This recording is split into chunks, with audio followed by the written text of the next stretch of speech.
Bonjour. Bonjour et bienvenue pour le premier numéro des Chroniques du Mystère. Les chroniques du mystère. Qu'est-ce que sont les Chroniques du Mystère? Exact, bonne question. Eh bien, il s'agit tout simplement de reportages parlant de l'actualité actuelle. Je sais, c'est con ce que je dis. Aussi des mystères dans le monde entier, le gouvernement, les secrets. Ça va parler à peu près de tout. Voilà. Il y aura plusieurs rubriques, des cryptozoologies qui parlent des animaux qu'on ne connaît pas. Tout à fait. Alors il y aura aussi de la météorologie avec une actualité très en vogue avec le réchauffement climatique. Aussi du sport avec les JO en ce moment. Oui. Mais nous rentrerons aussi dans beaucoup de sujets. Tels que les possessions, Les sciences occultes. les sciences occultes. Oh. Excusez-moi.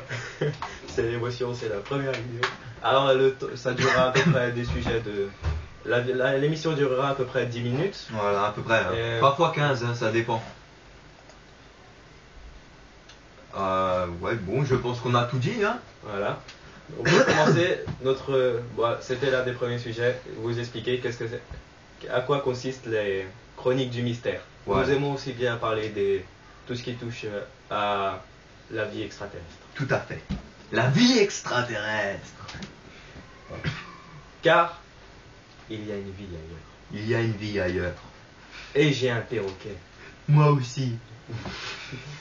Alors, notre premier sujet n'est pas tellement mystérieux. Non, ça Tout le monde en va. a déjà entendu parler, vu aussi dans les films très célèbres comme Twister, Tornade. Excusez-moi. Problème technique, ne vous faites pas attention, écoutez-le. Alors, les tornades. Et nous avons...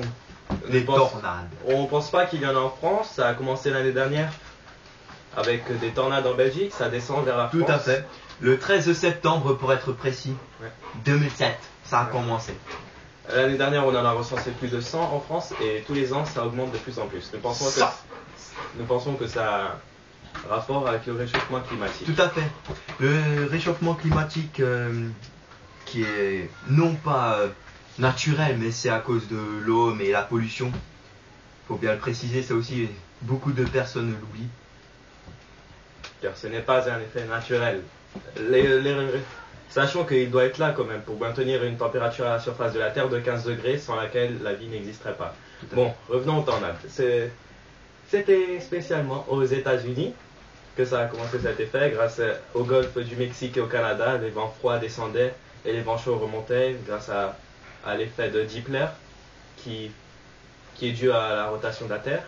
Les vents se mettaient à tournoyer entre eux et créaient les tornades qui sont sur une échelle d'un scientifique japonais qu'on connaît sous le nom de F. Mais c'est Fuji, un truc comme ça. On n'est pas sûr. Fujisama, un truc comme Fuji. Fujisama, je crois. Il y a F1, très peu dévastatrice, F2, F3, F4 et F5 les plus dévastatrices. Mais bien sûr, c'est une échelle ouverte. Hein.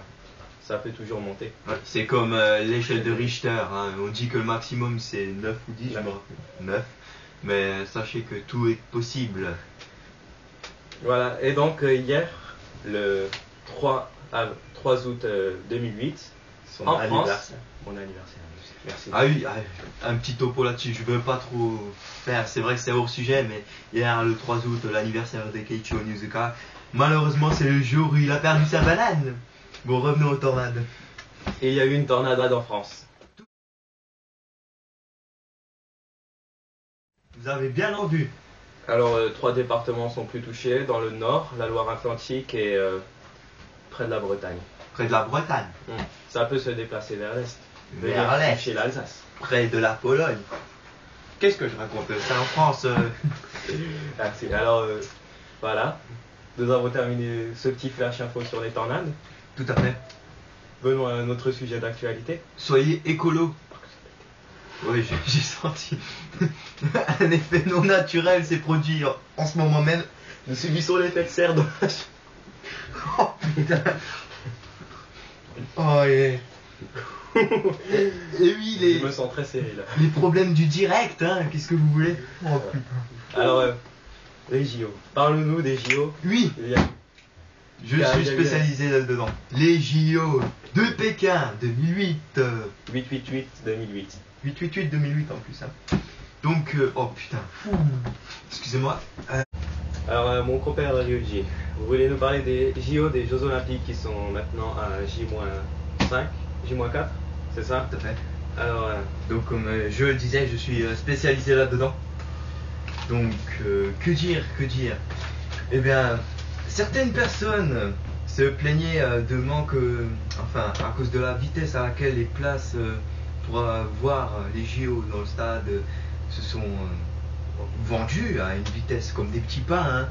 Et donc, beaucoup de personnes se manifestaient disant que c'est très dommage, c'est affligeant qu'ils n'ont pas pu avoir de place. Ils avaient qu'à aller plus vite, moi je dis, mais bon, peu importe. Donc, ce que je voulais dire, c'est que malheureusement, après le tremblement de terre qu'il y a eu dans la région du Seishan, le 12 mai 2008. Voilà, le 12 mai 2008, c'est un tremblement de terre 7,8 sur l'échelle de Richter. Et bien, touche d'ironie, après les 8500 morts, il y a des places qui se sont libérées. Si vous voulez piquer la place des Maccabées, c'est à vous de voir. Ironie du sort. On respecte les gens, c'est triste. Les pauvres petits Chinois. Mais quel redémarrer là. Si vous fouillez dans les décombres, vous pourrez trouver des tickets. Merci beaucoup. Alors, notre prochaine émission parlera d'expliquer le Ibaku Kombi comme envoyé spécial au canal de Lille à Mulhouse sur un effet très bizarre d'une bouteille qui remonte le courant. Sachez que ce canal de Lille renferme en lui-même beaucoup de choses étranges. C'est pour ça que nous avons envoyé l'Onibaku Kombi sur place. Hein. Par raison de sécurité. Oui, bah pour l'instant ils sont en train de dormir encore. Hein. C'est pour ça qu'on fait l'émission demain. Et maintenant, le jingle de fin. Le jingle de fin.